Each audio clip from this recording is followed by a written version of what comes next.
भोपाल में सिमी आतंकियों के हाथों मारे गए परिवार ने जेल प्रशासन पर सवाल उठाते हुए कहा है कि 8 खतरनाक आतंकियों के बीच एक निहत्थे सिपाही की ड्यूटी क्यों लगाई गई। दिवाली की रात भोपाल सेंट्रल जेल से 8 सिमी आतंकी हेड कांस्टेबल की हत्या कर भाग गए थे। इसके कुछ देर बाद ही पुलिस ने एनकाउंटर में 8 को मार गिराया। भोपाल सेंट्रल जेल से फरार सिमी के 8 आतंकियों के एनकाउंटर के बाद सियासत शुरू हो गई है। तमाम विपक्षी पार्टियों ने न्यायिक जांच की मांग की है। वहीं एनकाउंटर का वीडियो सामने आने के बाद मध्य प्रदेश के शिवराज सिंह चौहान सरकार फंसती नजर आ रही है। वीडियो में गोली मारते और जेब से चाकू निकालने की तस्वीर दिख रही है, जिसके बाद आनन फानन में मुख्यमंत्री शिवराज सिंह चौहान ने इस मामले की जांच एनआईए से कराने की घोषणा की है। मुख्यमंत्री ने जेल के 5 अफसरों को निलंबित कर दिया है और जेल के अतिरिक्त महानिदेशक को पुलिस मुख्यालय भेज दिया है। इससे पहले मुख्यमंत्री ने 8 आतंकवादियों को मार गिराने की पुलिस की कार्रवाई की सराहना की और आतंकवादियों के फरार होने की घटना को चिंताजनक बताया था। उन्होंने कहा कि इस मसले पर मेरी केंद्रीय गृह मंत्री राजनाथ सिंह से फोन पर बात हुई है। भोपाल के आईजी ने कहा कि एनकाउंटर से जुड़े हर पहलू की जांच की जा रही है। उन्होंने बताया कि एनकाउंटर के बाद आतंकियों के पास से 3 चाकू और 2 देसी कट्टे बरामद हुए हैं। साथ ही उनके कब्जे से चाबी भी मिले हैं। उन्होंने कहा कि एनकाउंटर में मारे गए सभी आतंकी जेल के अलग अलग बैरक में बंद थे, फिर एक साथ कैसे भागे इसकी जांच की जा रही है। उन्होंने बताया कि आतंकियों ने जेल में मिली चादरों की रस्सी बनाई, उसी के सहारे वो दीवार फांद गए। आतंकियों ने जेल से फरार होने के लिए हेड कांस्टेबल रमाशंकर की हत्या के लिए गिलास और स्टील की प्लेट को हथियार बनाया था। घटना का वीडियो सामने आने के बाद राज्य के गृह मंत्री भूपेंद्र सिंह ने बयान दिया। उन्होंने कहा कि पुलिस के सामने जेल से फरार आतंकियों को पकड़ने या मारने की प्राथमिकता थी। मुठभेड़ में गोली चलाने के अलावा कोई विकल्प नहीं था। उन्होंने कहा कि ये आतंकी पहले भी जेल से भागे थे, ऐसे में ये देश के लिए बड़ा खतरा हो सकते थे। उन्होंने राज्य पुलिस को बधाई भी दी है।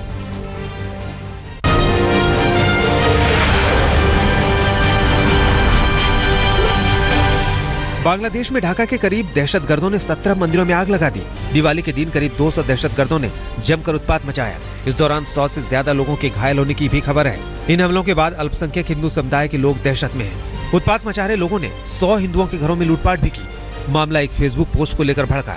फेसबुक पोस्ट में इस्लाम के प्रति आपत्तिजनक टिप्पणी की गई थी। मामले में पुलिस ने टिप्पणी करने वाले को गिरफ्तार कर लिया है। मंदिर में तोड़फोड़ और आगजनी के मामले में 6 लोग हिरासत में लिए गए हैं। पुलिस को मास्टरमाइंड की तलाश है।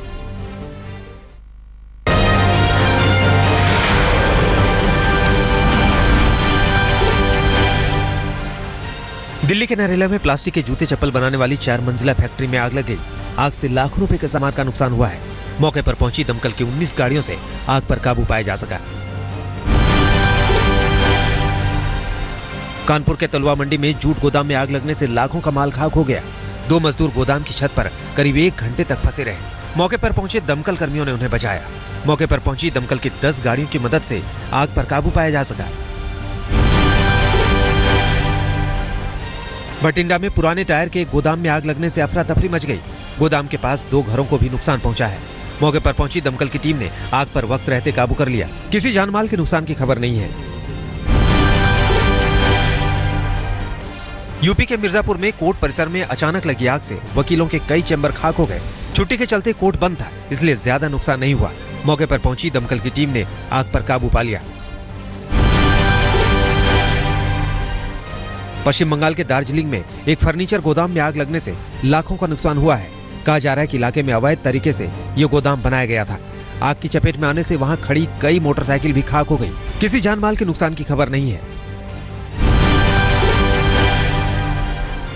राजस्थान के करौली में एक पटाखे की दुकान में आग लग गई। देखते ही देखते आग ने 4 दुकानों को चपेट में ले लिया।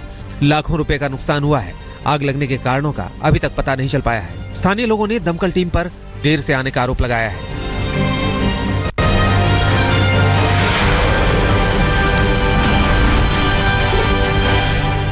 अमृतसर में आज बीजेपी और अकालियों की मेगा रैली होगी।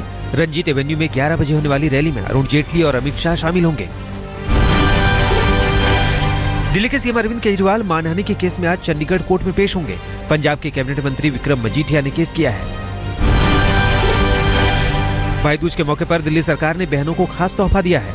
इस मौके पर महिलाएं डीटीसी और सभी क्लस्टर बसों में मुफ्त में यात्रा कर सकेंगी।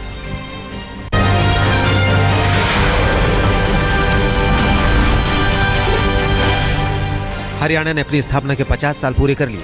इस मौके पर आज गुरुग्राम में स्वर्ण जयंती समारोह का आयोजन हो रहा है। इस मौके पर प्रधानमंत्री मोदी बतौर मुख्य अतिथि होंगे। मोदी इस मौके पर राज्य के लिए कई घोषणाएं कर सकते हैं। सीएम मनोहर लाल खट्टर ने बीए पास बेरोजगारों के लिए एक रोजगार योजना भी शुरू की है। इसके मुताबिक एक महीने में 100 घंटे काम करके 9,000 रुपए तक मिलेगा। राजस्थान के करौली में एक गांव के पास खेत में एक गुब्बारा गिरने से वहां अफरा तफरी मच गई। गुब्बारे पर चीन का बना एक चिप लगा डिब्बा भी बरामद हुआ है। लोगों ने इसकी सूचना पुलिस को दी। गांव वालों का आरोप है कि सूचना देने के घंटों बाद पुलिस मौके पर पहुंची। गुब्बारा और चिप को जब्त कर पुलिस जांच कर रही है। इंदौर के गौतमपुरा में पारंपरिक हिंगोट खेल के दौरान 60 लोग घायल हुए हैं। घायलों में एक शख्स को गंभीर चोट आई है। एक व्यक्ति को आंख तक गंवानी पड़ी है। मौके पर 300 से ज्यादा पुलिस वालों की तैनाती के बाद भी लोग घायल हो गए। हिंगोट खेल में एक दूसरे पर आग फेंकने का चलन है। मध्य प्रदेश के झाबुआ में पारंपरिक खेल गाय गोहरी खेला गया। यहाँ करीब 40 जगहों पर इस खेल को खेला गया। आस्था के नाम पर खेले गए इस खेल में सैकड़ों स्थानीय लोग जमीन पर लेटे और उनके ऊपर से गायों का झुंड दौड़ते हुए निकला। हरिद्वार के शांतिकुंज के पास गंगा विहार कॉलोनी में 2 तेंदुओं के आने से हड़कंप मच गया। कॉलोनी के लोगों ने हिम्मत कर एक तेंदुए को तो खदेड़ दिया, लेकिन दूसरा तेंदुआ एक घर में घुस गया। लोगों ने उसे घर के बाथरूम में बंद कर टाइगर रिजर्व टीम को इसकी सूचना दे दी। मौके पर पहुंची टीम तेंदुए को लेकर अपने साथ चली गई। रांची के हरमू में काली पूजा के दौरान सैनिकों के लिए विशेष पूजा की गई। इस दौरान मां काली की विशेष आरती भी की गई, जिसमें 1101 महिलाओं ने 31,000 दिए जलाकर मां काली की आरती उतारी। पूजा पंडाल में देश की सुरक्षा में तैनात सैनिकों की झांकी भी खास तौर पर लोगों को लुभा रहा है।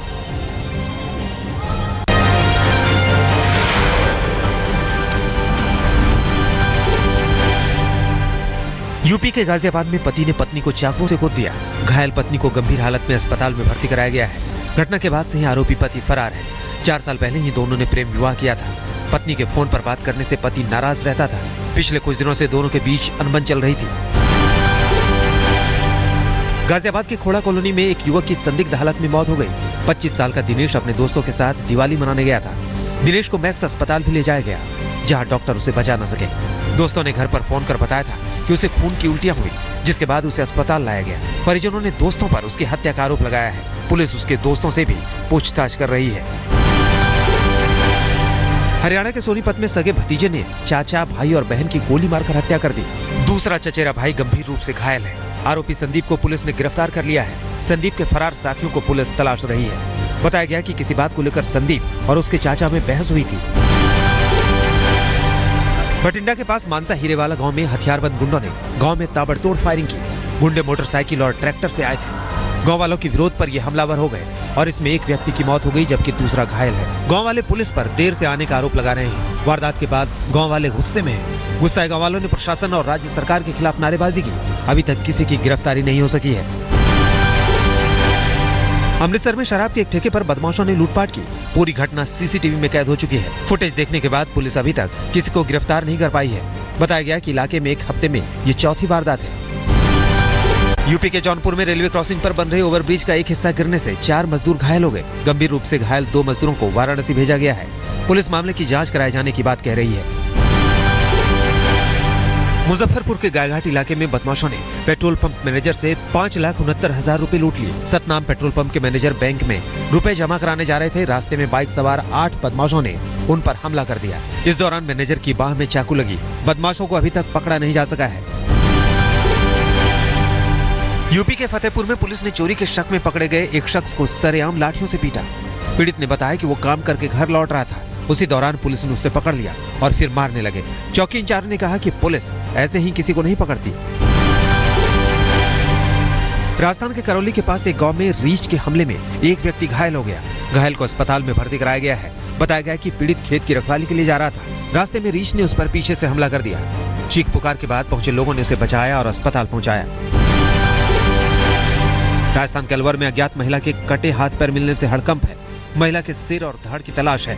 पुलिस को अलग अलग जगहों से महिला के हाथ और पैर मिले हैं।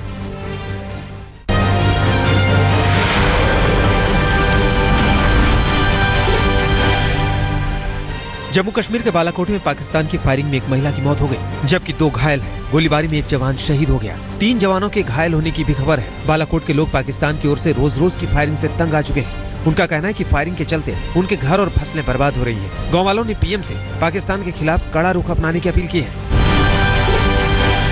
उत्तराखंड के रुद्रपुर में सरिता हत्याकांड और रेप की गुत्थी पुलिस ने सुलझा ली है। पुलिस ने मामले में 3 आरोपियों को गिरफ्तार किया है। एक आरोपी अब भी फरार है। पुलिस के मुताबिक गिरफ्तार मुख्य आरोपी ने बताया कि महिला ने छेड़खानी के बाद उसे थप्पड़ मारा था, जिसका बदला लेने के लिए उसने वारदात को अंजाम दिया। वेद प्रकाश ने अपने दोस्तों की मदद से महिला को अगवा कर रेप के बाद उसकी हत्या कर दी थी। फरीदाबाद में अज्ञात हमलावरों ने गोली मारकर एक युवक की हत्या कर दी। हमले में दूसरा युवक गंभीर रूप से घायल है। उसे दिल्ली के सफदरजंग अस्पताल में भर्ती कराया गया है। मृतक के परिजनों ने बताया कि वो अपने दोस्त को छोड़ने ओल्ड फरीदाबाद गया था, जहां उसे गोली लगने की खबर आई। पुलिस ने केस दर्ज कर लिया है। अभी तक किसी की गिरफ्तारी नहीं हुई है। बुलंदशहर में पटाखा देने के नाम पर एक युवक ने 5 साल की बच्ची से बलात्कार किया। पीड़ित लड़की को अस्पताल में भर्ती कराया गया है। आरोपी को अभी पकड़ा नहीं जा सका है।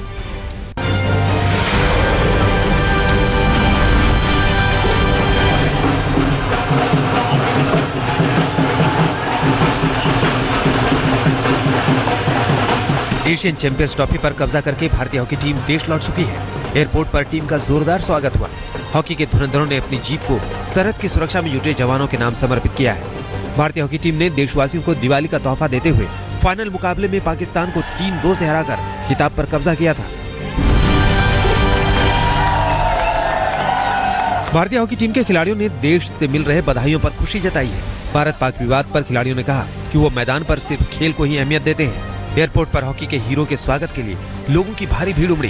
फैंस ने खिलाड़ियों के साथ सेल्फी लेते हुए कामयाबी के लिए उनकी तारीफ भी की। हॉकी टीम के कप्तान श्रीजेश और 3 दूसरे खिलाड़ी बेंगलुरु पहुंचे। बाकी खिलाड़ी मुंबई और दिल्ली पहुंचे।